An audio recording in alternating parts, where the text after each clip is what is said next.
Bonjour les copains, j'espère que tu vas bien ce matin. As-tu passé un beau week-end? Oh, j'espère que oui, hein? Il a fait tellement beau samedi en plus. Wow! Et aujourd'hui, on va parler d'une nouvelle notion. En fait, c'est une notion que tu as souvent vue, que tu as même déjà entendu parler en première année. Puis que cette année, on a continué de discuter hein, lorsqu'on lisait puis qu'on s'apercevait qu'on voyait cette notion de grammaire-là, ou encore lorsque tu écrivais des textes ou des phrases. Puis bien sûr, c'est une notion qui va continuer, que tu vas continuer de pratiquer dans les prochaines années aussi. La notion que je veux te parler, je ne veux pas te le dire directement. Je vais te faire un exemple, je pense que tu vas comprendre. Lorsqu'il est question des noms, ou encore des adjectifs, on peut savoir facilement en lisant un texte si j'ai seulement un objet. Par exemple, je joue avec un ballon ou si j'ai plusieurs objets. Par exemple, j'ai trouvé des ballons.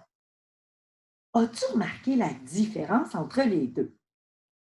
Tu as bien raison.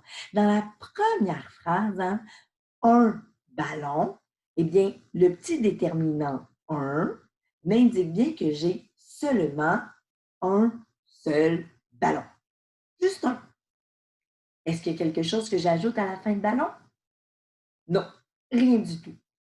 Mais dans la deuxième phrase, où je parle de des ballons, est-ce que le petit déterminant des, juste avant le ballon, m'indique quelque chose? Et oui, il m'indique que j'en ai plusieurs. Et qu'est-ce que je devrais mettre à la fin de ballon? Et oui, un S. Des ballons. Hein? C'est un petit groupe de mots, un déterminant et un nom, qui sont au pluriel pour me dire que j'en ai plusieurs. Alors que un ballon, hein, le déterminant et le nom, sont au singulier pour me dire que j'en ai un seul. Oui, tu as tout à fait raison. Dès la première année, hein, ton enseignante, tu as expliqué que lorsque j'ai des mots qui sont au pluriel, donc que j'en ai plusieurs, hein, et ça, je l'entends souvent avec le petit déterminant. Il m'indique si j'en ai un seul ou plusieurs, eh bien, le nom et l'adjectif va devoir porter hein, une petite marque, un petit indice pour montrer qu'il y en a plusieurs. Et quelle est la lettre que je mets généralement lorsque mes mots sont au pluriel, hein, mes noms et mes adjectifs? C'est ce qu'on va travailler cette semaine en petit groupe. Qu'est-ce que je mets au nom, au pluriel, aux noms et aux adjectifs qui sont au pluriel? Tu as bien raison. Généralement, j'ajoute un S. Et c'est la petite marque, hein, c'est le petit indice qui me dit « Oh, ces mots sont probablement au pluriel. Il y en a probablement plusieurs. »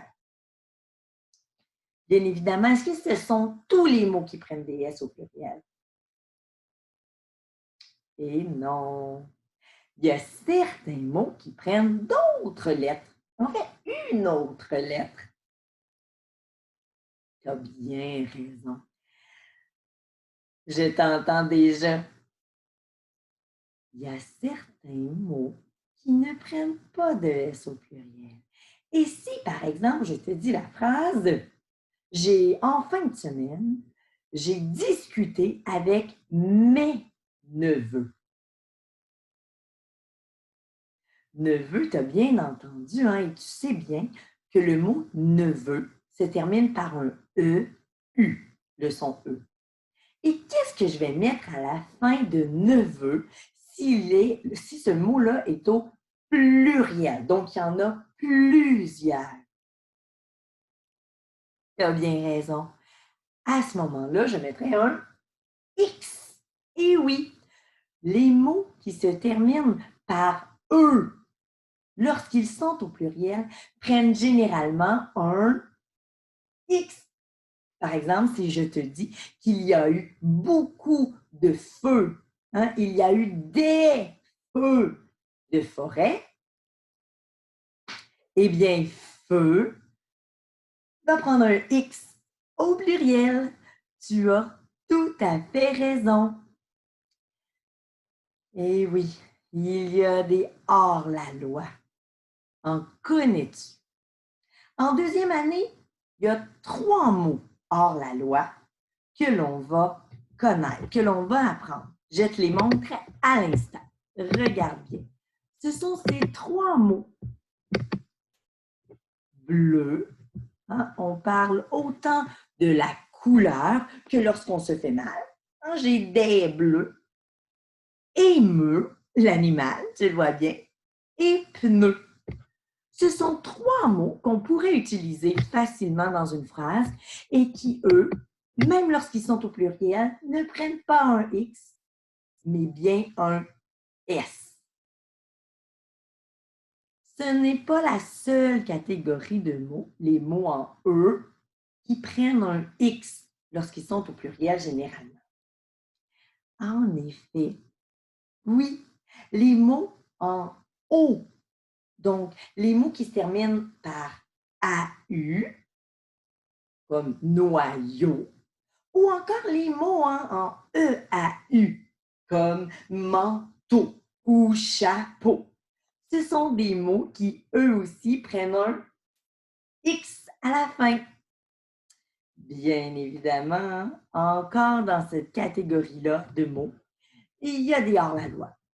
En deuxième année, hein, tu vas bien revoir, on voit 2 hors-la-loi.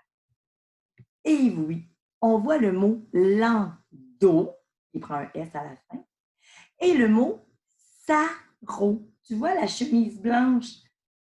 Et oui, ce sont les 2 mots en deuxième année qu'on remarque, hein, qu'on observe et qu'on travaille, qui prennent un S à la fin au lieu d'un X lorsqu'ils sont au pluriel. Est-ce que pour ça, ça va bien?